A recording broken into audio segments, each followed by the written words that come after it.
Bonjour à tous. Désolé du retard, on attendait un petit peu que la scène principale se vide. Donc aujourd'hui, sur ce stand, on va essayer d'avoir, pour ce qui concerne la santé, un angle santé-exclusion avec un focus sur les migrants. Et en première partie, on va essayer de montrer comment les outils numériques peuvent être des acteurs, des auxiliaires aussi de la prise en charge sanitaire de l'exclusion. C'est pour ça que j'ai invité nos partenaires Doctolib qui sont dans nos centres de santé et qui vont présenter en fait un outil, leur société, ce qu'ils font, leur stratégie, le virage qu'ils font aussi pour être auprès comme acteurs de santé des plus démunis, des plus exclus. Et un projet spécifique qui s'appelle Solidoc qui vise en fait à donner des consultations pour ceux qui sont écartés du soin, notamment dans la filière exclusion de la Croix-Rouge, et ils vont vous présenter ça. Donc je leur cède la parole. Merci beaucoup, merci Jacques. Bonjour à tous. Donc moi, pour me présenter, je suis Thomas Alston, je m'occupe des centres de santé chez Doctolib. Et donc en fait, aujourd'hui de Doctolib, on a beaucoup parlé d'outils, et j'ai une première question pour vous, c'est qui connaît Doctolib ? Génial. Alors, on va continuer à travailler ensemble. Qui a déjà utilisé Doctolib pour prendre un rendez-vous? Ok. Maintenant, j'ai une nouvelle question pour vous. Qui travaille dans une structure en tant que professionnel de santé et a déjà vu l'outil Doctolib? Ah, ok. Et bien donc justement, moi, ça va être l'occasion pour moi de vous présenter donc Doctolib, notamment notre outil, et ensuite comment Doctolib s'adresse et accompagne les plus démunis, les populations défavorisées, dans l'accès aux soins. Alors, ce que je vous propose pour cette présentation, déjà, c'est si vous avez la moindre question, vous levez la main et puis vous posez votre question en direct. Le plan que je vous propose, c'est d'abord de vous présenter Doctolib, c'est-à-dire qu'est-ce qu'on fait aujourd'hui, qui on est, comment on en est arrivé là. Ensuite, je vous propose de vous parler des centres de santé. Pourquoi les centres de santé? Parce que ce sont des structures qui sont souvent méconnues du grand public, coincés entre les hôpitaux qu'on connaît très bien et puis les médecins dans leur cabinet, ce qu'on appelle les professions libérales qu'on connaît très bien dans le médical. Mais en fait, on a tout un écosystème de centres de santé qui accueillent les populations les plus défavorisées. Donc vous présentez ces structures, vous présentez ensuite le partenariat qu'on a avec les centres de santé de la Croix-Rouge et puis effectivement conclure cette présentation sur nos perspectives côté Doctolib et puis le projet Solidoc qu'on a avec la Croix-Rouge pour renforcer l'accès aux soins des plus défavorisés. Alors, si je reprends mon premier axe, présentation de Doctolib, en fait, Doctolib est né en reprenant 3 constats très simples. C'est que côté professionnel de santé, en fait, il y avait un vrai problème de temps médical. Donc ça, c'est le constat de base, c'est de se dire, voilà, les médecins, ils consacrent 10% de leur temps sur des charges administratives. C'est énorme, les médecins, il y a plus de 6 heures par semaine sur 54 heures qui est consacré à des tâches administratives. Et puis il y avait un deuxième constat qui était assez étonnant, c'était que quelles que soient les structures de soins qui accueillent du public, il y a un fléau qui s'appelle l'absentéisme. Et en fait, l'absentéisme, ça représente 100 millions de rendez-vous, et pour vous donner un ordre d'idée, 100 millions de rendez-vous, c'est l'équivalent de 37 000 médecins. Donc face à ça, c'est le premier constat qu'a fait Doctolib il y a 4 ans en se lançant. On a fait un deuxième constat, c'était qu'en fait, les cabinets, les organisations de santé étaient parfois sous-optimales. Et en fait, quand on dit des organisations sous-optimales, de quoi on parle? En fait, on s'est rendu compte que généralement, dans notre système de français, les professionnels de santé exercent seuls, un médecin sur 2, un médecin généraliste, et seul dans son cabinet. Et plus de 75% ont très peu d'interprofessionnalité. On s'est également rendu compte qu'il y avait des études qui montraient que parfois jusqu'à 30% des actes réalisés dans les hôpitaux n'étaient pas pertinents. On s'est également rendu compte qu'en termes d'investissement dans le numérique, on était en retard. Pour vous donner un ordre d'idée, le poids de l'investissement dans le numérique par rapport au budget de la santé, c'est 1,3% en France. Si on prend d'autres pays, alors les États-Unis ne sont pas une référence pour tout, mais sur l'innovation, c'est intéressant d'avoir l'ordre de grandeur, ils sont à 2,5% d'investissement. Donc en fait, ils investissent 2 fois plus dans la e-santé que nous et dans le numérique. Et puis, donc ça, c'est 2 constats plutôt côté professionnel de santé, côté organisation. Mais on a également fait un constat côté patient, en fait, que aujourd'hui, il y a 30% des patients qui ont déjà renoncé à des soins. Vous entendez, comme partout dans la presse, qu'il y a une problématique de déserts médicaux, avec 8% des Français maintenant qui ont des difficultés à accéder à un médecin généraliste. On a également une étude qui a montré que 43% des urgences, des passages aux urgences, en fait, relèvent de la simple consultation médicale. Et puis, on se rend compte que les délais d'attente sont de plus en plus longs. Depuis 2012, ils augmentent toujours, le délai d'attente pour avoir un rendez-vous chez le médecin, et il est en moyenne à 13 jours. Donc ça, c'est les constats qu'on a fait il y a 4 ans, en se disant, mais c'est quand même étonnant ce système de santé, comment on peut l'améliorer? Et en fait, on a cherché à l'améliorer en proposant une réponse double. La première partie de notre réponse, c'est Doctolib, c'est le service que tous ici vous connaissez, qui est en fait le service pour les patients. En fait, en quoi ça consiste? Ça consiste à fluidifier l'accès aux soins pour les patients, en donnant de la visibilité sur les structures de santé, sur les médecins, en permettant aux patients de trouver un praticien. Je pense que dans cette salle, certains d'entre vous ont déjà fait une recherche sur Doctolib. Je recherche un médecin généraliste à Paris, je recherche un dentiste à La Courneuve, par exemple. Donc, vraiment fluidifier l'accès aux soins, permettre aux patients de prendre rendez-vous 24 heures sur 24, 7 jours sur 7, et puis permettre aux patients de suivre son historique de consultation. Donc ça, dans cette salle, vous avez été nombreux à dire que vous aviez déjà testé la prise de rendez-vous par Internet. Et en fait, c'est tout ce que vous avez. Peut-être que vous avez l'application Doctolib et que vous suivez vos rendez-vous chez le médecin, vous reprenez rendez-vous en un clic. C'est une partie de notre activité. Mais en fait, cette activité, c'est 5% de notre activité. C'est comme ça qu'on est connu, c'est comme ça que vous nous connaissez. Mais nous, notre cœur de métier chez Doctolib, c'est l'outil qu'on propose aux médecins, aux professionnels de santé, aux hôpitaux. En fait, cet outil, c'est simple, c'est un outil qui permet de transformer les organisations des cabinets et des médecins. Alors, je vais m'arrêter un petit peu sur cet outil parce que finalement, c'est notre activité principale.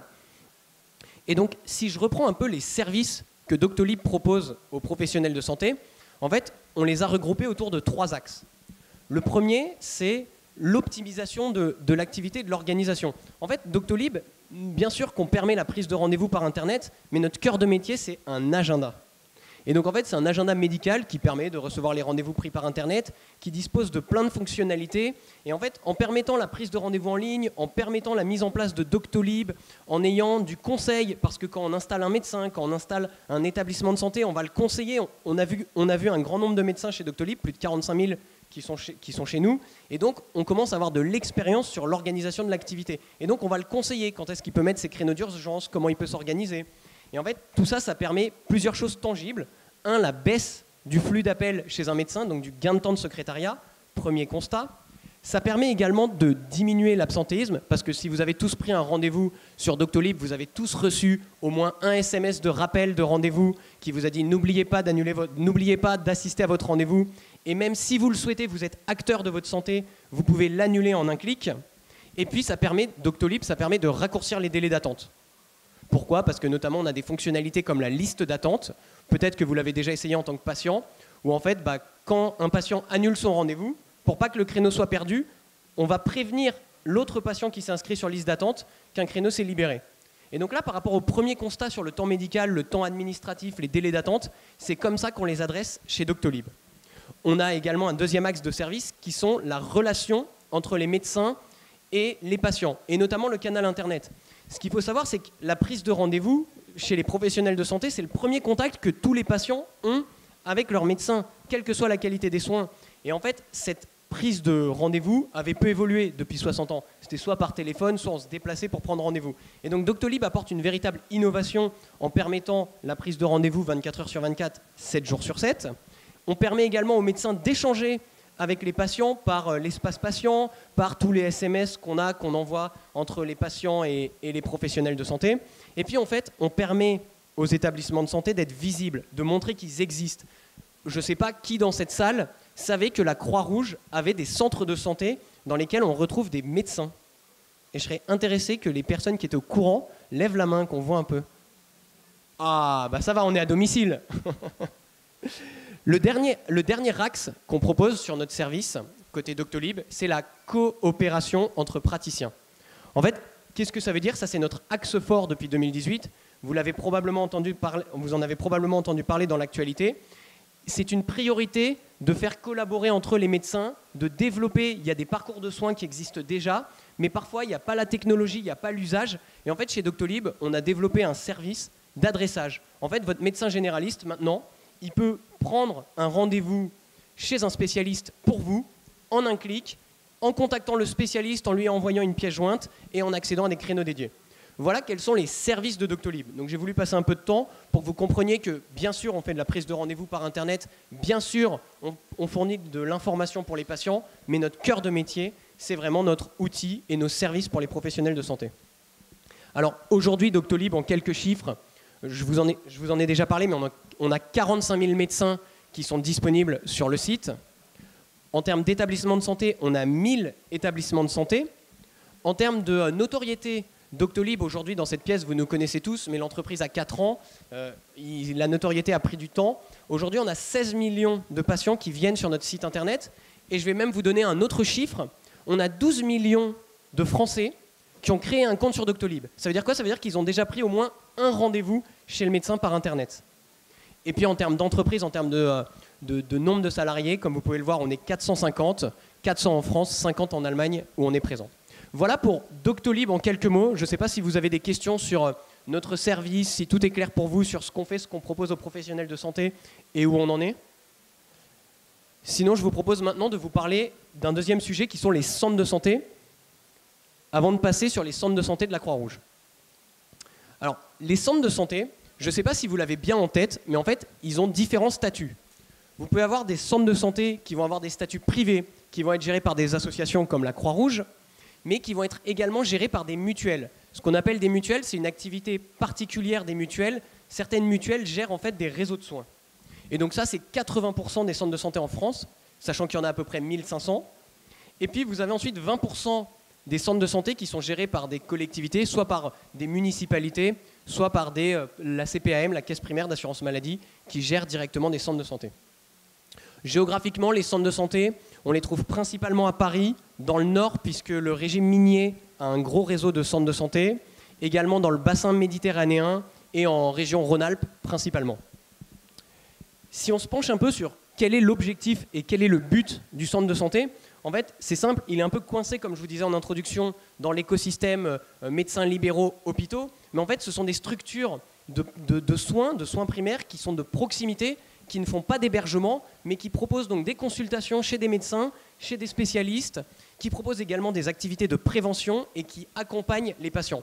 Donc en fait, historiquement, une grande partie des centres de santé, c'était d'anciens, ce qu'on appelait des dispensaires, qui proposaient des soins pour les plus démunis, et c'est pour ça qu'on va insister sur ce segment aujourd'hui. Sur les centres de santé, évidemment, du coup, tous les centres de santé proposent le tiers payant, sont conventionnés secteur 1, et reçoivent avec plaisir tous les patients qui disposent de l'AME, de la CMU, etc. Est-ce que vous avez des questions sur la partie centre de santé? C'est clair pour vous ce qu'est un centre de santé? Alors je vais revenir maintenant sur juste quelques références côté Doctolib. Combien de centres de santé on équipe? Donc on équipe les centres de santé de la Croix-Rouge. Sur le statut associatif, on équipe d'autres centres de santé associatifs comme les œuvres sociales de Belleville dans le 18e, comme la fondation de la Croix-Saint-Simon qui a un gros centre de santé, ou le centre Marie-Thérèse dans le 14e.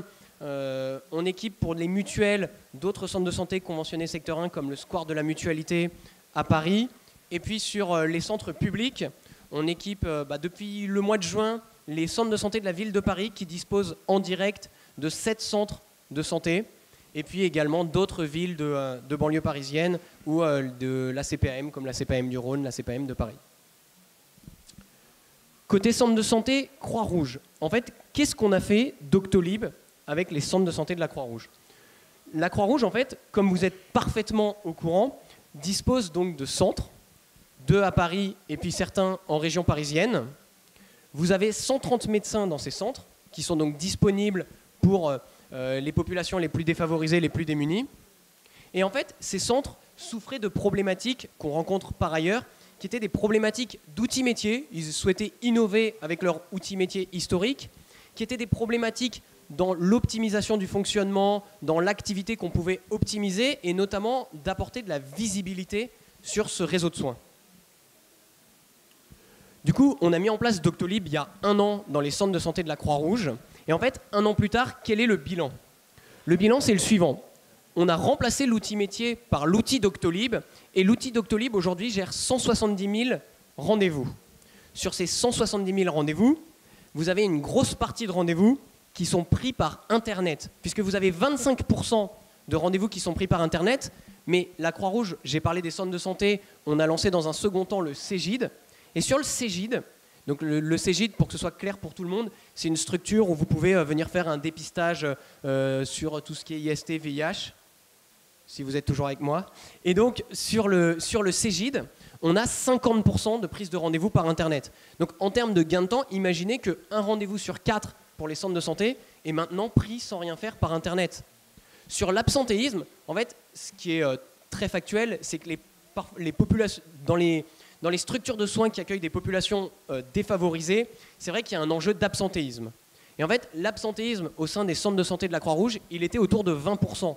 Mais cet absentéisme, ça a un coût. C'est quand vous bloquez un créneau pour un patient à 25 € la consultation et qui ne se présente pas, c'est une perte tout simplement économique pour ces centres de santé.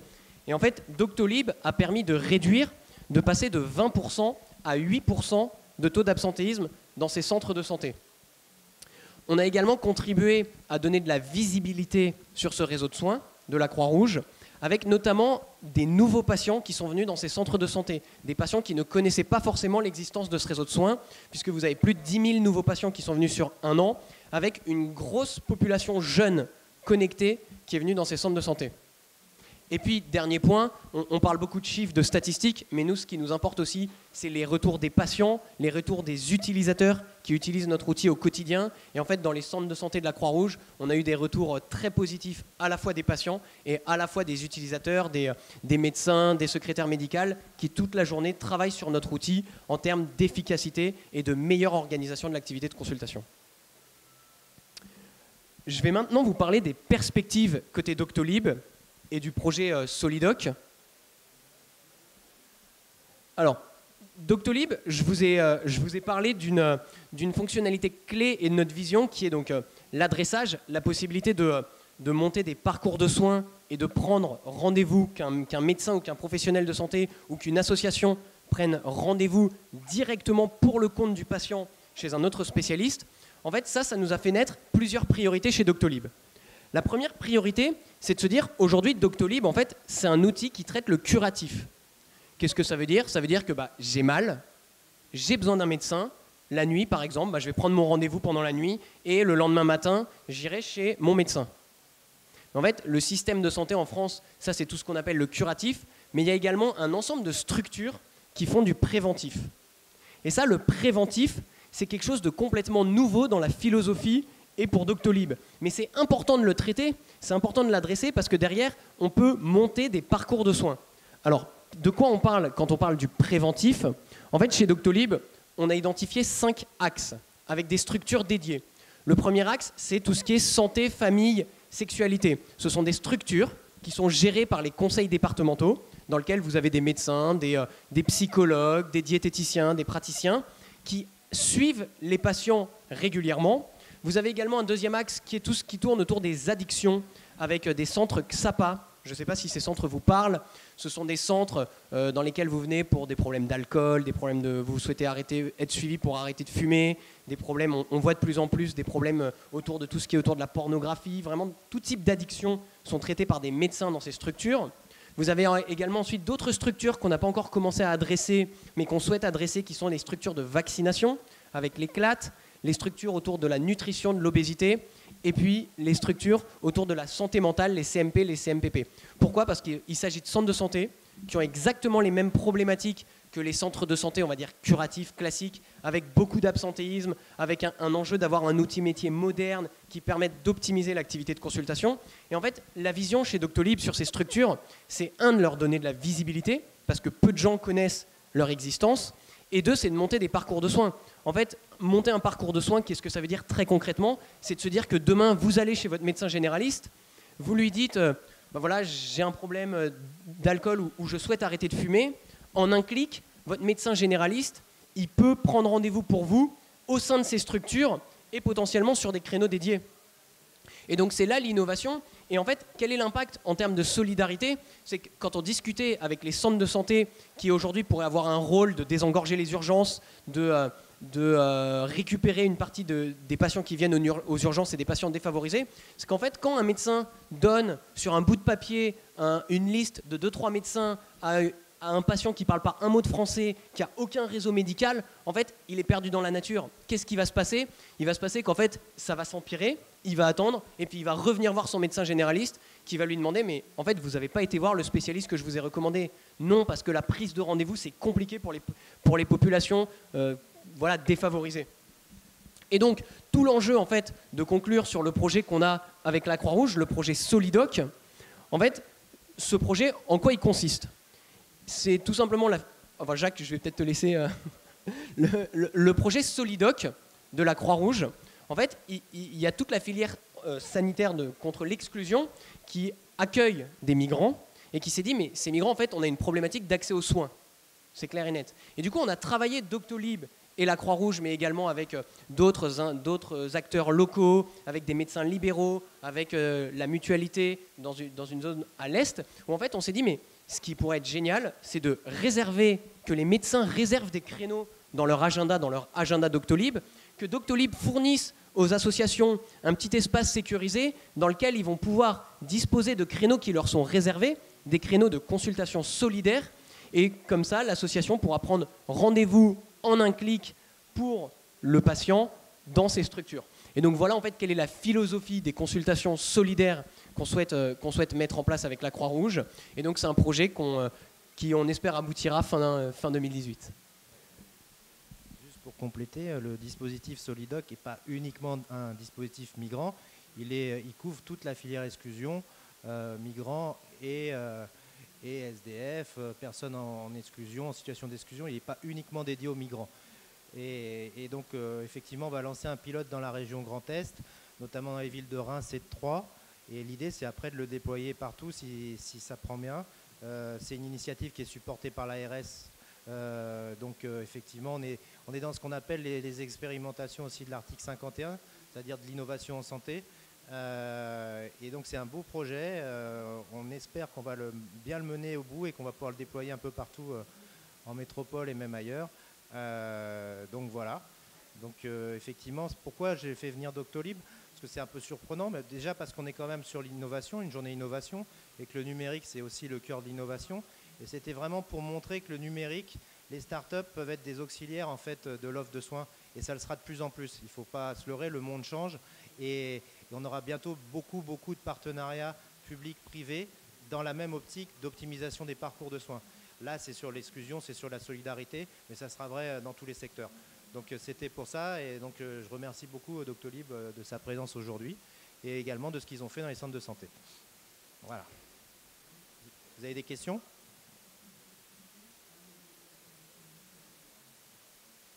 Non? Tout est clair. Bon, bah merci. Merci beaucoup. Merci.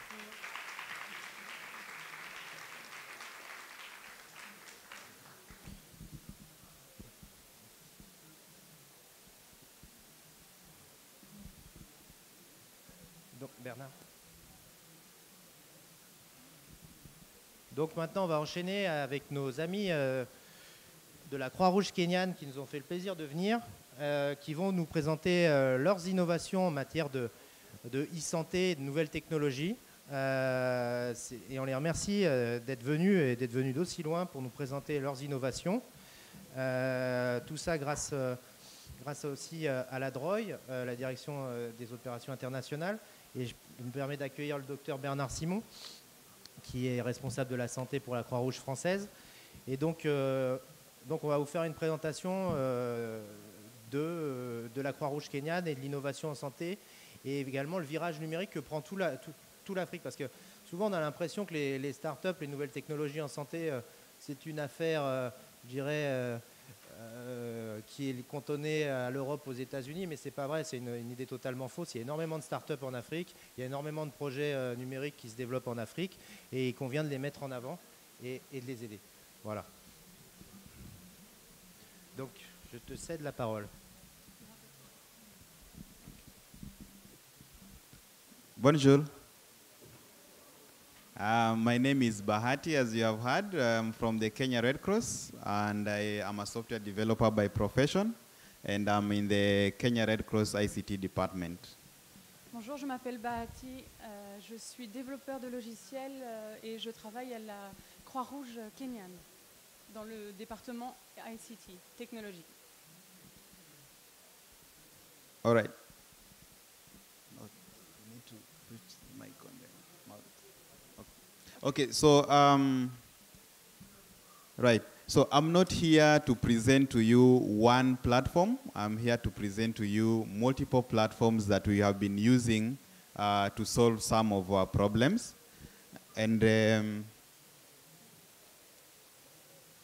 so we have got our challenges in Africa or like a normal African country on the right. So we have got some of these areas. As you know, Kenya Red Cross or Red Cross in general, it deals with marginalized areas, areas which do not have network, do not have internet, do not have water, do not have the amenities, the simple amenities. Then also on the technology side, we don't have power, we don't have electricity. So you get that those are the areas that we are dealing with. So I'm here to present to you multiple platforms that we have been able to use to deal with those kind of areas. Donc je suis ici non seulement pas pour vous présenter une seule plateforme, mais à vrai dire pour vous présenter plusieurs plateformes que nous avons utilisées, que nous utilisons pour trouver des solutions aux problèmes auxquels nous sommes confrontés, notamment les pays d'Afrique, puisque et la Croix-Rouge en Afrique notamment est confrontée à un manque d'infrastructures, des problèmes de budget, peu d'internet, peu de réseaux, et notamment aussi les problèmes liés à la technologie, puisque nous avons rarement ou peu d'électricité. Donc à nouveau, je vais vous présenter plusieurs plateformes que nous utilisons. So the other thing I wanted to make sure that you understand is that when it comes to technology, most of the time you don't have the budget. You get that the project officers, when they are writing the proposals, they do not write they want money for IT. They just write they want money to build a hospital or something. So most of the time you don't have the budget. And here I'm here to present to you solutions that do not need a lot of money. Hence, I'm focusing on open source solutions. Okay? Right. So. Donc j'aimerais que vous compreniez que notamment pour l'aspect technologique des choses, on a rarement du budget. Quand on soumet des propositions pour des projets IT, on nous dit souvent qu'il n'y a pas de budget parce qu'on préfère allouer les budgets à la construction de différents centres, etc. Donc là, je suis ici pour vous montrer et vous proposer des solutions qui sont peu onéreuses puisqu'on n'a à nouveau pas accès au budget. All right. So what you're going to be having is just multiple stages that we have gone through as Kenya Red Cross from the M-Health department. We have done a lot of things in other departments, but for today I'm focusing only on the health department and I'm focusing on the M-Health. And when I say M-Health, is not a platform. M is for mobile, okay? Mobile health. So anything that you can do with a mobile is what I'm calling M-Health. So it can be SMS, can be calling, can be chatting, can be mapping, as long as you're using a mobile phone as opposed to using a computer. Donc là, je vais vous présenter les différentes étapes que nous avons utilisées, que nous utilisons pour notre projet, de manière générale, pour les projets de manière générale à la Croix-Rouge française. Et là, je vais surtout me concentrer sur le département M-Health, donc M-Santé. Le M signifie, c'est pas vraiment pour signifier une plateforme, c'est pour signifier le mot mobile. Donc tout ce qui est application ou utilisation de mobile, du téléphone, pour la santé, que ce soit les appels, les textos, la cartographie, etc. So we have got the processes that we went through, but I'm not going to read all of them. But basically, I'm going to tell it like a story, where we began, how we moved, how we managed to overcome some of the challenges, how we did a little research and improve on whatever platforms that we were getting, and where we are right now in terms of piloting a few ideas which are around the mobile technology. Donc, il y a donc là, vous voyez à l'écran les différents processus et les différentes étapes du processus, mais je ne vais pas les passer en détail. Je vais en fait vous parler de ce que nous avons fait comme une histoire. Je vais vous raconter cette histoire avec une introduction, les problèmes auxquels nous étions confrontés, les obstacles et les solutions que nous avions trouvées. Donc à nouveau, je vais vous parler donc de cette plateforme, la situation actuelle et les projets pilotes en cours. So depending on your situation, you can pick from whichever where you are. For example, if I gotten Red Crosses which haven't started mHealth, well, they can pick from whichever stage that they're going to see. If you can support your Red Cross which haven't done mHealth yet, you can pick from where you see, then you advise them on how to go about it. Donc je vais vous montrer plusieurs exemples et vous montrer qu'en fonction des situations, on peut utiliser différentes solutions. Donc n'hésitez pas à tirer des enseignements et à aller aider votre Croix-Rouge et le département de votre Croix-Rouge grâce à ces différents exemples mHealth.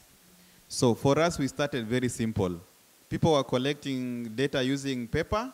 We wanted to see and convince them that we can easily use mobile phones to do the same work. So hence we came up with a challenge, paper versus mobile phone.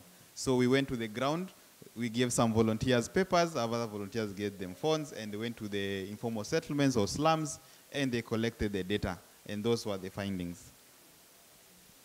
Donc, nous avons commencé dès le début avec quelque chose d'assez simple. Il a fallu convaincre les personnes qui avaient l'habitude de collecter des données papier.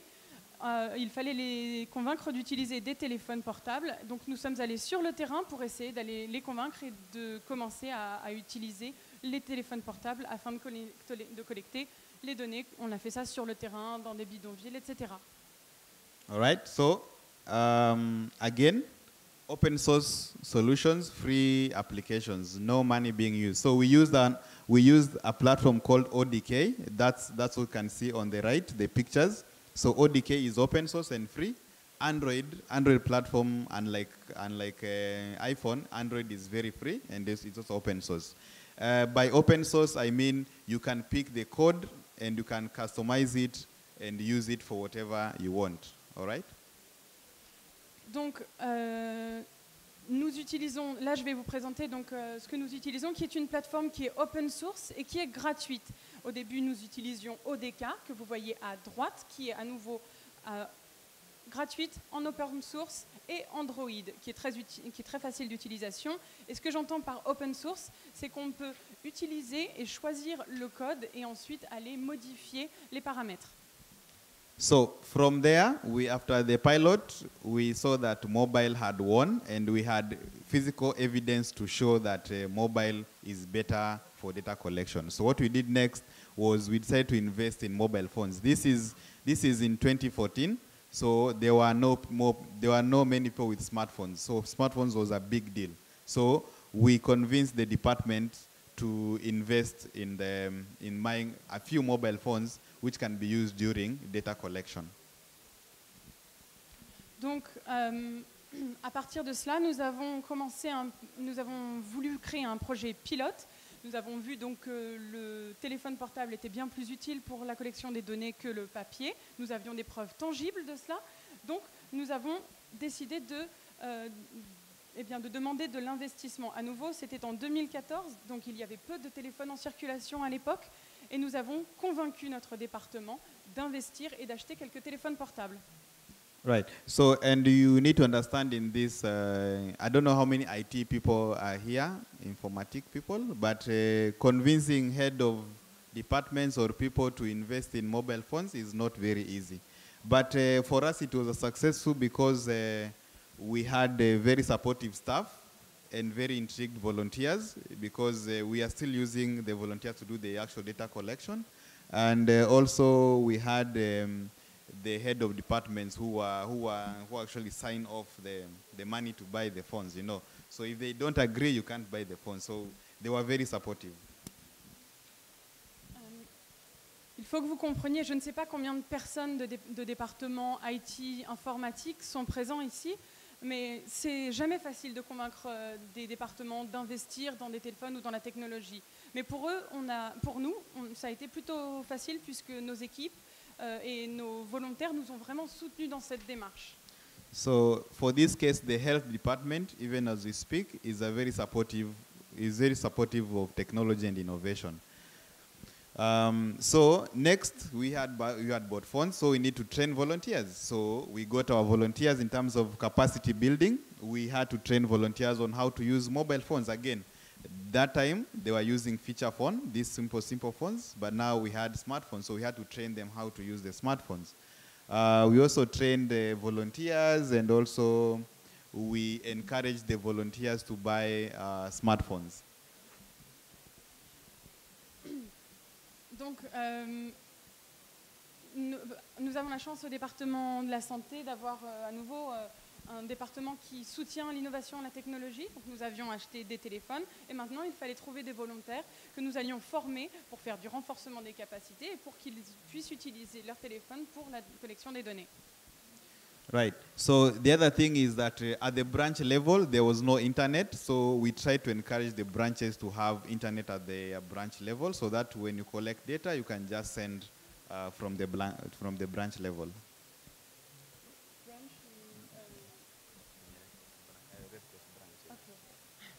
Donc à l'époque, la Croix-Rouge kenyane n'avait pas internet et nous n'avions pas forcément le budget. Donc nous avons dû trouver des solutions à ce problème. So the next step was, once we had trained volunteers, we had trained staff, the next step was to scale up. Because now you could get that today you are collecting data in health, then you stay 3 months without collecting data. So we needed this running. So what we did was we approached the M&E department, the monitoring and evaluation department, because they were doing a lot of data collection and they were doing managing the data for the society. So we approached them to pick up the idea and use it for their normal data collection. So using mobile phones, because them as a department, they were still on paper. So we encouraged them to use the mobile data collection as a part of scaling up, so that we could train more volunteers even from other areas, as opposed to training project areas only. Donc, il a fallu ensuite passer à l'étape suivante. Au début, nous avons donc formé les volontaires, ensuite les équipes, et il fallait passer à une mise à l'échelle, puisque parfois on collectait des données pendant 3 mois et ensuite plus rien. Donc on a demandé à un département, notamment le département M et E, puisque nous savions qu'eux ils utilisaient les données, ils utilisaient surtout les données papier, donc nous avons dû les convaincre de commencer à utiliser les téléphones portables pour collecter ces données. Right. So from there, after the volunteers, we are training many people and encouraging them to buy mobile phones, and they were doing so. But on the other side also, the mobile phone became cheaper and cheaper. So you get offers, you get free mobile phones, you get some who can be able to buy. So the volunteers now had mobile phones. So now we could use the volunteer mobile phones. And it was easier to use volunteer mobile phones because now it was faster to collect data because they're using their own mobile phones as opposed to training them each and every time. Donc,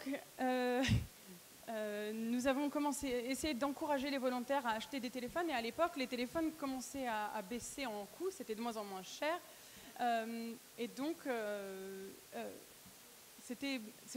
ils étaient beaucoup plus faciles à utiliser. Les gens, on a commencé à utiliser les téléphones portables personnels des gens parce qu'ils connaissaient comment ils fonctionnaient. Right. So from there, once the volunteers were again using their mobile phones, we were able to introduce the SMS platform. Again, like I said, mobile for mobile phone, yeah? So we have got SMSs. So we introduced the SMS platform for the mother and child health care. This is where we were using SMSs to send reminders to mothers. Because in Africa, when a mother is pregnant, most of them, they don't go for the checkups. So we needed to send SMSs to remind them. So we had to make SMS broadcast. Then also, using the same SMS, because they don't eat very well, we had to send SMSs to remind them to eat like nutritious food, yeah? Or how to sleep under the mosquito net or something like that. We also use the SMSs to mobilize them. Like now when we're going to distribute mosquito nets, for example, you send an SMS to them that on this day, we are going to be distributing mosquito nets, as opposed to putting on radio, which they don't have, or TVs, which they don't have, and also as opposed to using a megaphone on the car, which some areas are hard to reach. Donc, Nous avons mis en place une plateforme SMS, notamment pour un projet pour les mères et le département néonatal, parce que souvent les femmes, on envoie souvent des textos, des SMS aux mères ou aux femmes enceintes, puisque souvent elles ne se rendent pas à leur visite médicale lorsqu'elles sont enceintes. Donc on a utilisé plusieurs systèmes, notamment le système de texto à avec plusieurs destinataires, notamment pour leur rappeler également de bien manger, de manger de la nourriture saine et nutritive. Et aussi quand il y a par exemple des distributions, des dates de distribution de produits contre les moustiques, au lieu d'utiliser la radio ou la télé, parce qu'ils n'ont pas forcément la radio ou la télé. Et donc, on utilise les textos pour leur rappeler ce type de date de distribution. So from there, I was doing a lot of research in terms of mobile data collection and mobile communication, and I came upon two very important tools. One of them being the Kobo toolbox, which was very good in terms of it was still open source, and it had very good features, which are too technical for now. But that's the one at the moment we are using. So we have migrated from ODK all the way to Kobo, yeah, because it has very good features. It was very simple to use, very good analytics, and also the form designs were very good. So I'm sure that is too technical, but it was better than ODK. Donc nous avons utilisé la recherche sur les données, les communications et donc au début, nous avons utilisé ODK qui était bien, mais nous avons migré vers Kobo qui est open source et c'est trop technique, donc je ne vais pas rentrer dans les détails, mais c'est plus facile, il y a beaucoup de données et d'analytics, c'était beaucoup plus simple. The other tool, again, that is very open source is called Rapid Pro, which at the moment we are using for SMS management. So because in the initial stage, I was coding everything, yeah, because I developed software, so I developed the software for the society. But now I came upon an open source solution which was doing whatever I was doing and more. So it was called Rapid Pro. Again, you can look for it. It's very free and it's very open source and you can use it. Donc il y a également une autre plateforme qui s'appelle Rapid Pro, qui est un gestionnaire de texto et c'est open source. Et je l'utilise. Au début, c'était moi qui codais tout. Mais maintenant, j'utilise Rapid Pro aussi, donc n'hésitez pas à aller chercher sur Internet ce que c'est. C'est gratuit et en open source. So the rest of the things on my presentation, because of time, there are pilots that we are using, or again using mobile phones. We are doing blood mobilization using mobile phones. We are using beneficiary mapping using mobile phones for ambulance. We are using a commodity tracking, like when you have commodity you're going to distribute, you're using mobile phones for tracking them. Donc je n'ai plus beaucoup de temps, mais simplement on a beaucoup de projets pilotes en cours qui utilisent les téléphones portables, notamment pour les campagnes de dons de sang, la cartographie pour localiser les bénéficiaires et de la distribution également. So in conclusion, all I'm saying is this, yeah? You do not need a lot of money to implement some of these solutions, yeah? I would like you to encourage your society or whoever you are funding or you are sponsoring to use some of this technology, the open source technology, to drive some of the processes that are needed. Yeah? Donc simplement, je voulais juste vous encourager à utiliser ces technologies, ces solutions en open source pour soutenir vos départements, vos sociétés et qui que ce soit pour qui vous travaillez.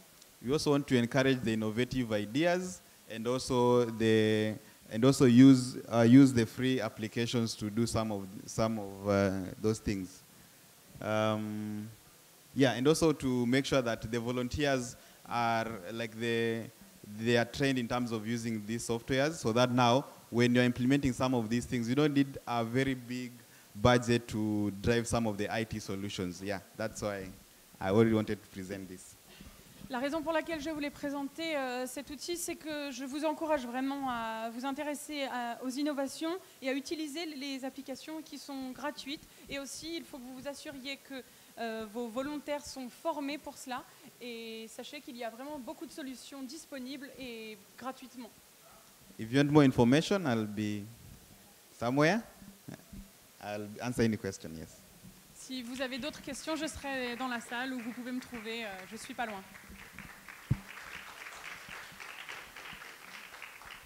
Merci à mon collègue de la Croix-Rouge kenyane d'avoir fait cette présentation. Juste quelques mots de conclusion par Bernard Simon, qui est le responsable santé de la DROI, sur la santé en Afrique. Oui, mais bonjour à tous. Je remercie mon ami du Kenya, puisque nous aussi, nous sommes dans le e-santé. Nous sommes le département international de la Croix-Rouge française et on est actifs, nous, surtout en Afrique de l'Ouest. Il faut savoir que le e-santé, ce n'est pas de l'imagination. Ça a été introduit dans la résolution de l'OMS en 2015, dans les pages 114 à 116. Donc, c'est un outil, ce sont des outils qui sont amenés à se développer en Afrique, surtout en Afrique de l'Ouest. L'Afrique de l'Est est beaucoup plus avancée que l'Afrique de l'Ouest. Et ce qui est évident, c'est que l'Afrique de l'Ouest pourra basculer vers une couverture médicale universelle que par le e-santé. Et c'est pour ça que c'est très important de passer au e-santé.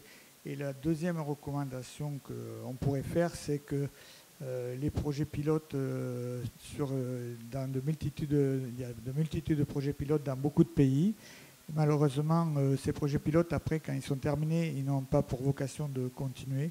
Et souvent, maintenant, ce qu'on nous conseille, c'est de ne pas mettre des projets pilotes, mais de faire des vrais projets complets dès qu'on débute pour avoir des vrais résultats et convaincre les bailleurs de fonds de continuer à appuyer ces projets ou les gouvernements de trouver l'intérêt qu'il y a dans le e-santé, puisque 1 euro investi dans le e-santé, c'est 5 euros qui rapportent pour le pays dans les 10-20 ans après.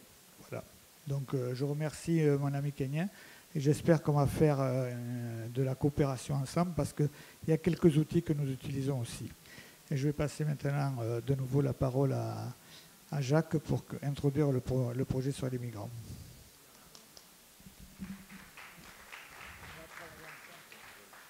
Thank you, Bati.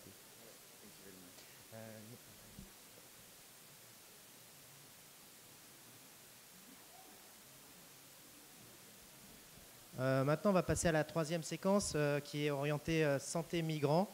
Ce qu'on voulait vous présenter, c'est la prise en charge des migrants par la filière, par la direction des métiers et la filière sanitaire.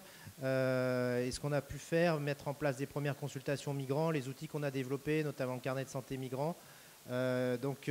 Pour ça, on reçoit donc Françoise Bousquet, qui est la directrice en charge de l'exclusion pour l'Île-de-France, et nos amis de l'hôpital Margency qui vont nous faire une présentation parce qu'ils sont concernés par l'aval des prises en charge sanitaires des migrants.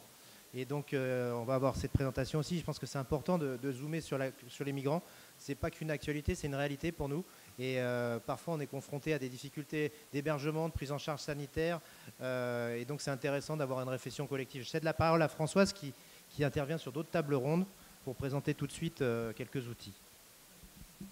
Merci. Bonjour. Donc moi, je vais vous présenter les actions qui ont été mises en place au moment de la crise migratoire des migrants qui sont arrivés en France, c'est-à-dire il y a à peu près 2 ans, où nous avons été confrontés en fait à des campements qui étaient installés sur Paris et où des personnes, où il y a eu des démantèlements et les personnes après sont parties dans des structures et surtout dans des hôtels. La Croix-Rouge s'est vue confier par le préfet de région d'Île-de-France 1500 hommes, femmes et familles hébergés dans les hôtels faute de dispositifs adaptés ou de structures d'hébergement adaptées. Ce qui représente encore à ce jour 40 hôtels différents en Île-de-France. Une file active qui a un petit peu baissé, qui est de 950 personnes. Et donc là, cette fois-ci, l'ARS, l'Agence régionale de santé pour l'Île-de-France, a mandaté la Croix-Rouge pour avoir donc des infirmiers. Donc nous avons actuellement 4 infirmiers diplômés d'État, des médiateurs santé qui nous permettent en fait de faire de la traduction, surtout de la traduction arabe en dari, puisque c'est à peu près la traduction qui est un peu obligatoire à chaque fois qu'on rencontre des populations qui sont afghanes, puisque la majorité des personnes que nous suivons sont afghanes. Et donc nous sommes allés dans les hôtels, conjointement avec les travailleurs sociaux, qui intervenaient déjà pour faire une situation administrative, les aider dans les démarches, et qui vont remonter aux différents infirmiers quelles sont les difficultés. À ce jour, nous avons rencontré à peu près 500 personnes qui ont été vues par les infirmiers, qui représente encore aujourd'hui une file active, puisque les personnes ne bougent pas vraiment des hôtels, puisque les sorties sont encore un petit peu compliquées. Donc il y a encore une file active de 50 personnes. Que font les infirmiers? Les infirmiers donc, vont aller les rencontrer avec les travailleurs sociaux, puisqu'ils connaissent déjà les travailleurs sociaux, et on va intervenir dans la globalité de la personne, à savoir tant sur les problématiques de santé, mais aussi sur les problématiques qui leur importent plus actuellement, qui sont les problématiques administratives et comment ils peuvent rester sur le territoire français, ou en tout cas comment on peut leur ouvrir des droits. Les infirmiers ont constaté très rapidement qu'on avait une majorité de personnes qui avaient des troubles post-traumatiques, qui représentent à peu près 70% des personnes qui ont vécu des tortures, soit dans leur pays d'origine, soit pendant leur parcours migratoire, des personnes qui ont abandonné leur famille, qui sont dans un stress énorme, ou en tout cas dans un état dépressif qui commence à s'installer. En deuxième pathologie que nous rencontrons des problèmes dermatologiques, qui ne sont pas forcément des problèmes dermatologiques dédiés, comme on pourrait le dire, la gale, mais qui vont avoir des problèmes de dermatologie avec des dermatoses, mais qui ne sont absolument pas contagieuses. Des problèmes pulmonaires. On a eu quand même quelques cas de tuberculose qui étaient dus en fait à une proximité dans les campements parisiens, et donc il y a eu quand même une propagation de la maladie. Il y a des problèmes bucco-dentaires. Donc là, c'est toute la difficulté de pouvoir et savoir orienter les personnes vers les dispositifs bucco-dentaires, puisque ça manque vraiment en Île-de-France. Et puis après, toutes des problématiques que les femmes peuvent rencontrer, puisqu'on a quand même des mamans qui sont enceintes, donc on va les accompagner jusqu'à l'accouchement, et on va prendre en charge aussi les petits pour les aider à trouver toutes les gestes de première nécessité pour un enfant. Donc les infirmiers, au total, et après une analyse de quelques mois, puisque ça fait 2 ans maintenant qu'on y travaille, donc vont les rencontrer directement dans les hôtels, vont prendre dans un premier temps des constantes et vont commencer à remplir le carnet de santé qui a été créé par la Croix-Rouge française et qui permet en fait d'avoir un suivi de toutes les démarches, de toutes les consultations, puisque les personnes, en fait, on les oriente vers les PASS. Donc c'est des centres de consultation qui sont gratuits, qui sont à peu près dans tous les hôpitaux, en tout cas dans les CHU. Donc vous avez différentes PASS. Vous avez la PASS généraliste, donc avec des médecins généralistes. Vous avez une PASS bucco-dentaire. Alors il n'y en a qu'une seule qui existe en Île-de-France, malheureusement. Vous avez une PASS psychiatrique et psychologique, avec des psychiatres et des psychologues. Et vous avez une PASS dermatologique. Elles sont actuellement saturées déjà par le droit commun, et donc la population qu'on suit actuellement vient malheureusement allonger les délais d'attente. Pourquoi on les oriente vers les PASS? Parce que ces systèmes de soins nous permettent vraiment de pouvoir obtenir des médicaments gratuitement. Comme vous le savez, il est toujours très compliqué d'avoir déjà une ouverture de droit vers la CMU ou l'AME, et donc on avait toujours 2 mois d'attente, et c'était compliqué pour des personnes qui avaient des maladies chroniques ou des personnes qui avaient besoin d'avoir un traitement actuellement, de pouvoir leur dispenser un traitement et de les aider dans l'observance du traitement. Donc actuellement, on travaille vraiment avec tous les services PASS, donc c'est un partenariat, et les infirmiers continuent régulièrement à retourner les voir, à les accompagner vers les consultations, puisque là aussi, une des problématiques qui avait été remontée, c'est qu'on orientait les personnes sans interprète, et quand ils arrivaient dans les services PASS, ils n'étaient souvent pas reçus, parce que le médecin disait que très clairement, il n'arrivait pas à mener sa consultation à bien.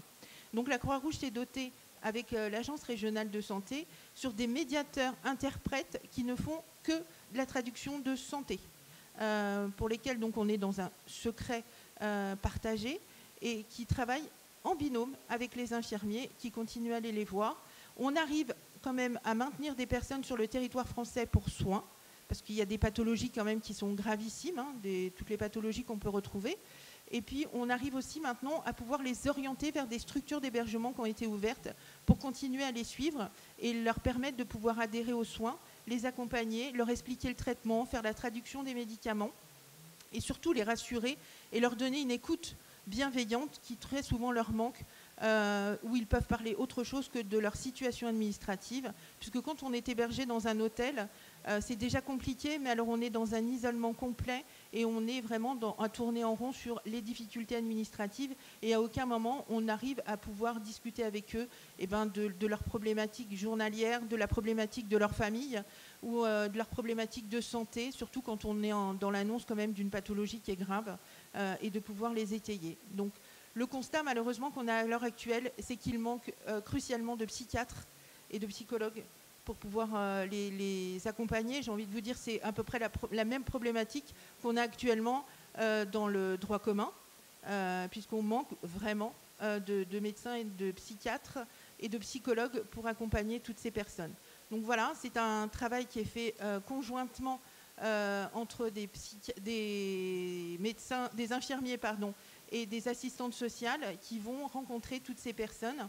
On a pu voir qu'on a pu éviter une propagation de maladies contagieuses, on a pu reprendre une observance du traitement, et c'est en train de vraiment on a un bon retour en tout cas des personnes sur ce binôme qui intervient dans les hôtels, et surtout un bon retour sur ce carnet de santé.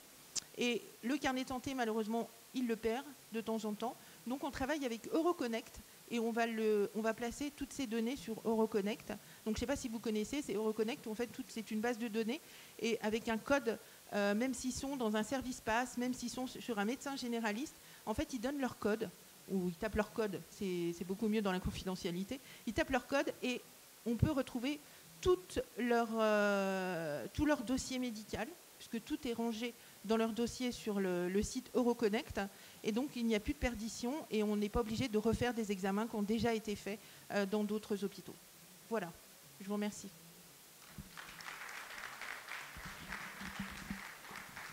Merci beaucoup Françoise. On te libère parce que tu es attendue à d'autres tables rondes, et je vais céder la place à Alicia Monnier, qui est donc assistante sociale à l'hôpital Margency, qui va nous parler d'une problématique qui est en rapport avec la santé des migrants, c'est-à-dire qu'à Margency, ce sont les enfants qui sont en soins de suite réadaptation oncologique, et à un moment donné, si vous voulez, ils sortent de l'hôpital, mais il y a un risque de rechute.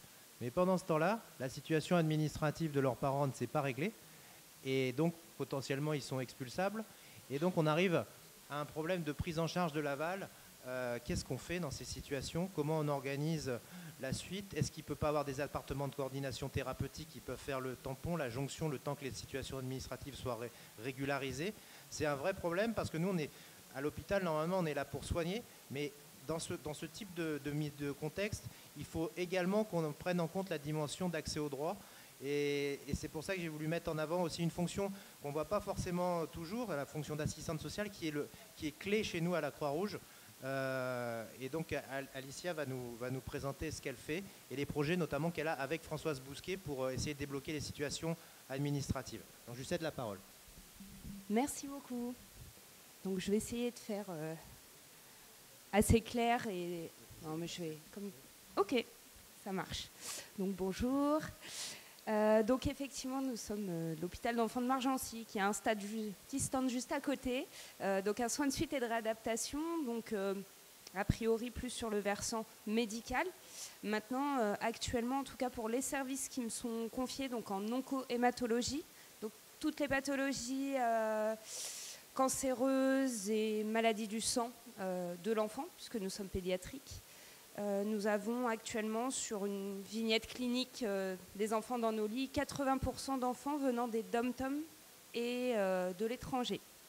Donc voilà, j'ai essayé de voir un petit peu avec vous le parcours de nos patients, donc de ces patients qui viennent de l'étranger. Donc quand on arrive en France, déjà pour un patient étranger, la base, nous en tant que Français ou Européens, c'est assez facile, on veut aller en vacances ou autre. On prend un visa, c'est une formalité. Ce qui n'est pas du tout le cas pour la majeure partie des personnes qui viennent surtout de pays du Sud et pauvres, où c'est vraiment un parcours du combattant, tant administratif que financier, avec des administrations qui ne jouent pas forcément toujours le jeu, d'autant plus quand c'est des raisons de santé. Ensuite, ce qu'on appelle le laissez-passer ou les EVASAN sont les évacuations sanitaires. C'est plus pour les patients qui ont eu la possibilité d'arriver dans un des dom-tom, donc que ce soit les Petites Antilles, la Réunion, Mayotte, la Guyane, la Polynésie française. Donc des personnes qui arrivent parfois de manière plus ou moins rock'n'roll sur ce territoire qui est français, en traversant le fleuve Maroni, entre autres, voilà, qui ont la possibilité du coup d'être évacués sanitaires sur la métropole, parce que bien que les dom-toms soient des territoires français, il n'y a pas encore malheureusement les mêmes offres de soins et structures, traitements. On ne fait pas de greffe dans les dom-toms, par exemple, de moelle osseuse, donc tous ces patients nous sont envoyés sur la métropole. Donc ces patients-là peuvent bénéficier d'un laissez-passer, c'est-à-dire un petit document qui est nominatif avec une photo, avec un numéro de vol d'avion. Donc c'est un document qui est valable pour le vol. Et une fois arrivé sur le territoire métropolitain, il faut tout recommencer et puis il faut faire des démarches pour les aider à accéder à un titre de séjour. Mais au moins, ils ont pu prendre l'avion, arriver dans l'hôpital parisien pour commencer leur parcours de soins. Et ensuite, les passeurs, évidemment. Donc il y a beaucoup, malheureusement, tout ce qu'on peut voir à la télé ou autre, les boat people, etc., c'est pas qu'à la télé. Et nous en avons beaucoup dans nos lits avec des personnes voilà, qui n'ont pas pu accéder aux droits communs pour venir, pour avoir accès aux soins. Et des personnes qui arrivent parfois avec des pathologies qui ont empiré, voire qui arrivent dans une phase vraiment critique ou palliative, faute d'avoir pu avoir accès aux soins. Une maladie parfois qui pouvait être curative, avec des traitements terribles, non conservateurs, des enfants qui se retrouvent amputés parce que voilà, la tumeur a trop grossi ou autre. C'est vraiment des situations catastrophiques.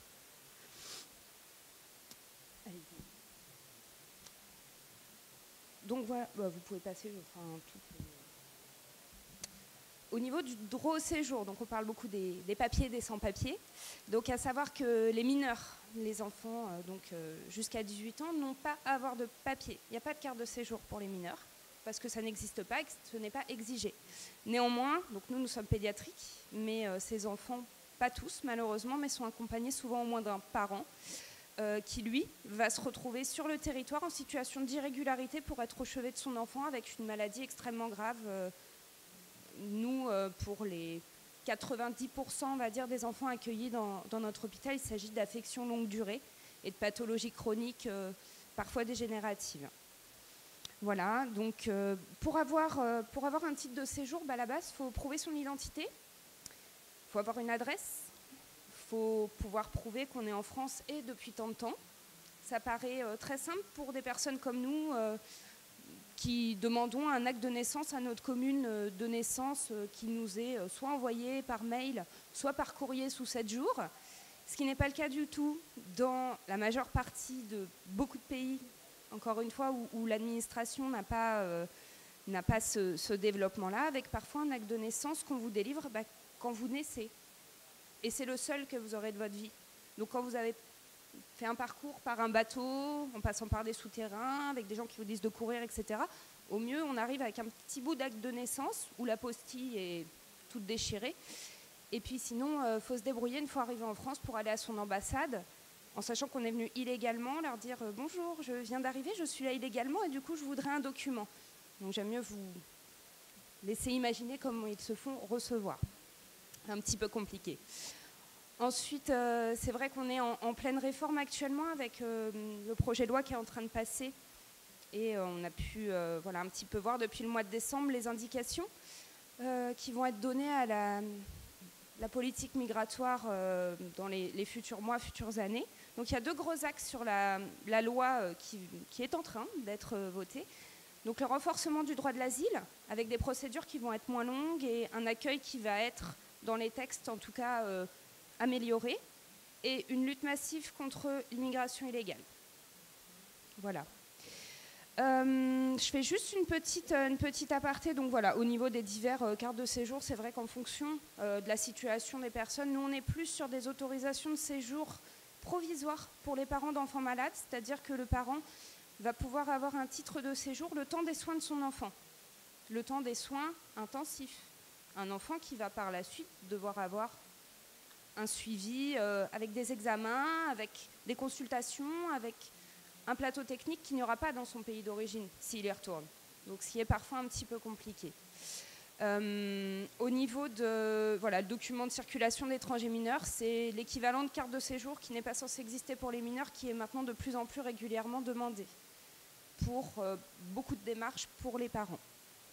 Voilà. À savoir juste, je fais une petite précision, que depuis le mois de novembre 2016, la compétence de ce fameux titre de séjour qui est délivré aux parents accompagnants d'enfants malades, qui était auparavant de la compétence de l'ARS, l'Agence régionale de santé, sous le ministère de la Santé, est désormais transféré à la compétence de l'OFII, l'Office français de l'immigration et de l'intégration, qui est donc sous la compétence du ministère de l'Intérieur, avec des procédures du coup qui se complexifient et qui ne sont pas sur la même tendance, avec des personnes qui sont là donc pour être au chevet de leur enfant, à qui on demande, et ce qui est dans la mouvance au niveau de l'intégration des personnes qui arrivent sur le territoire français, de faire des cours de français de 9h à 16h toute la semaine pour des personnes qui sont censées être encore une fois à côté de leur enfant. Voilà, beaucoup d'engagements qui n'étaient pas le cas au préalable et qui sont un petit peu compliqués, en tout cas à notre échelle. Au niveau de Mayotte, une petite précision, Mayotte c'est un département français, mais la législation n'est pas encore totalement comparable à notre législation métropolitaine, à savoir qu'une personne mahoraise qui se retrouverait sans titre de séjour, parce qu'à Mayotte c'est très compliqué de renouveler son titre de séjour pour plein de raisons, parce qu'il y a un afflux réel de migrants venant d'Anjouan, venant de Madagascar, venant de la Tanzanie, qui arrivent sur le territoire mahorais, avec très peu d'agents de préfecture, donc forcément c'est très compliqué, donc avec des délais d'attente pas possibles, et des gens qui se retrouvent en rupture avec des titres de séjour qui sont coupés, qui ne sont pas renouvelés de manière automatique alors qu'ils pourraient y prétendre. Et à Mayotte, le titre de séjour conditionne la prise en charge des soins. C'est-à-dire que la carte de séjour s'arrête, même si la personne a une attestation de sécurité sociale qui court encore, dans la réalité, la prise en charge des soins s'arrête. Voilà. Ok. Madame Bousquet appuie un petit peu, et puis je pense que vous connaissez les différentes dispositions pour avoir accès aux soins en France. Donc voilà, des personnes, l'assurance privée, juste les personnes migrantes qui arrivent en France avec un visa de façon régulière, sont dans l'obligation d'avoir une assurance privée qui ne fonctionne jamais sur le territoire français, puisque c'est le principe d'une assurance, elle est prise au cas où il y aurait un problème. Sauf que les personnes, en tout cas celles dont nous nous occupons, arrivent pour des soins, donc une maladie préexistante à la souscription de l'assurance. Donc forcément, ça ne fonctionne pas. Sauf que tant qu'ils sont couverts sous les assurances, etc., sous visa, on ne peut pas ouvrir les droits à l'assurance maladie. Donc ça complexifie d'autant plus les démarches. À savoir, donc juste pour voilà, les différents dispositifs, au niveau de l'aide médicale d'État, cette nuit a été signée au Sénat une modification de l'aide médicale d'État qui devrait passer à l'aide médicale d'urgence pour les personnes. Donc l'aide médicale d'État, c'est la sécurité sociale des personnes en situation irrégulière, des sans-papiers, qui désormais ne vont plus avoir accès à l'ensemble des soins et du droit commun comme n'importe lequel d'entre nous, mais avec des soins d'urgence dont on ne sait pas encore quelles vont être les modalités. Allez-y.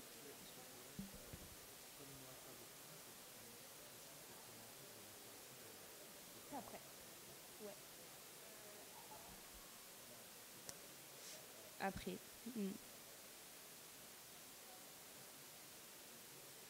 Voilà, donc notre problématique majeure est de faire sortir, si je puis dire, les enfants d'une structure de soins quand ils n'ont plus besoin d'y être. Parce qu'on reste à l'hôpital le temps du traitement, mais on n'a pas besoin d'y être plus que ça. Donc forcément deux possibilités pour ces personnes venant d'ailleurs. Soit ils rentrent chez eux, soit ils se maintiennent sur le territoire français. Beaucoup souhaitent et aspirent à rentrer chez eux, mais ça crée beaucoup de problèmes forcément, puisque, comme on disait tout à l'heure, le problème du suivi médical, évidemment, qui ne va pas être le même. Le problème de revenir pour une consultation quand vous partez à l'autre bout du monde et que le médecin dit « mais dans 6 mois, 1 an, ce serait bien de revenir pour faire un contrôle ». Sauf que le visa a été grillé, c'est-à-dire que les personnes n'ont pas respecté leur temps de visa puisqu'ils se sont maintenus sur le territoire. Donc, pour reprendre un autre visa et avoir une autorisation, bon, bah, ils repassent par la case passeur en général, quand ils y arrivent. Et les dettes, puisqu'il faut savoir qu'il y a des conventions entre le gouvernement français et beaucoup de gouvernements de beaucoup de pays. Les dettes courent.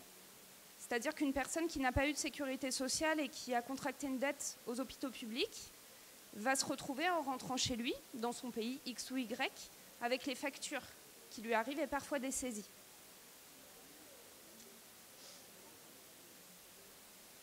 Donc au niveau du maintien en France, donc il y a toujours la question de bien sûr rester, mais où? Avec des personnes qui ont peu accès aux droits communs, puisque depuis peu longtemps sur le territoire, qui n'ont pas forcément de travail, qui n'ont pas de logement, qui rentrent dans le système du SIAO, donc accès à l'hébergement temporaire, mais encore une fois, avec un enfant qui a une pathologie grave, c'est très compliqué d'être hébergé de façon aléatoire dans des structures pas toujours appropriées sur le terme, en termes d'hygiène, etc. La suite des soins également, puisque mettre une hospitalisation à domicile dans un squat, dans une caravane ou dans un hôtel au 5e étage sans ascenseur avec un enfant amputé qui doit être transporté par brancard, c'est un peu compliqué. Allez-y.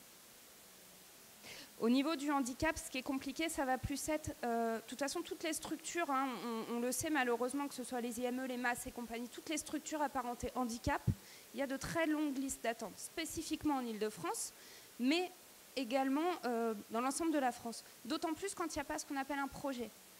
Un enfant voilà, pour lequel on va faire une demande, par exemple, en IME, très bien, il va y rester la semaine et le week-end, il est censé rentrer chez ses parents.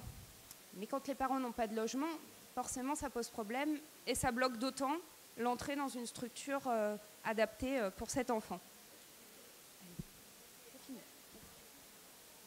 Ok, je crois que c'est tout. Je crois que c'est bon. Voilà, non mais c'est tout. Je crois que j'ai une magnifique image à la fin. Ah, quand on est tout seul, oui, je suis désolée. Voilà, qu'on a aussi des enfants tout seuls. Pour lesquels il y a une délégation d'autorité parentale ou une prise en charge par l'aide sociale à l'enfance qui est parfois que partielle. Avec, on essaye de bricoler par exemple des kafalas qui sont des délégations d'autorité parentale pour le Maghreb et au niveau du Moyen-Orient. Voilà. Merci. Merci Alicia, merci pour tout ce que vous faites et encore bravo à l'hôpital Margency et puis merci de reconnaître et de mettre en avant aussi cette profession qui va être de plus en plus importante dans nos établissements, qui est la profession d'assistante sociale, parce qu'on a un vrai problème d'aval dans nos établissements et c'est pour ça aussi qu'on voulait faire intervenir Alicia. Merci.